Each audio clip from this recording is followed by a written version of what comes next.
Hello' and welcome moon motor. আজি এখন গাড়ী নতুনকৈ ষ্টকিং হৈছে। আহকচোন গাড়ীখন চাই লওঁ।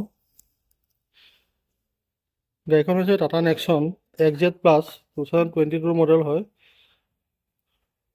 বাম্পাৰ অৰিজিন পেইণ্টতে আছে গাড়ীখন, চাব পাৰে।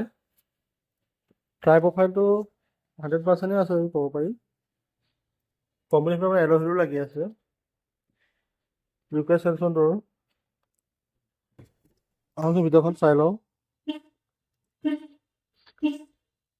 ষ্টেৰিং মডেল কণ্ট্ৰল পাই যাব, ABS, এয়াৰবেগ। কোম্পানীৰ ভিতৰত আপোনাৰ ডিছপ্লে পাব। AC হিটাৰ ৰানিং কণ্ডিশ্যন হৈ আছে। আপোনাৰ ড্ৰাইভিং মোড চেঞ্জ কৰি ল'ব পাৰিব। লেডাৰ চিট কভাৰ লগোৱা আছে। কোম্পানীৰ ভিতৰতে হয় চিট কভাৰখিনি। অলপ লেতেৰা হৈ আছে যদি সেইখিনি আমি চাফা কৰি দিম। হয়তো গাড়ীখনৰ অকণ দুই এটা স্কেচ থাকিব পাৰে, সেইখিনি আমি ক্লিয়াৰ কৰি দিম।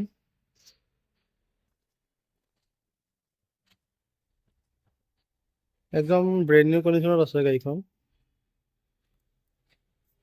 গুৱাহাটী ৰেজিষ্ট্ৰেশ্যনৰ হয়। বেক কেমেৰা পাই যাব।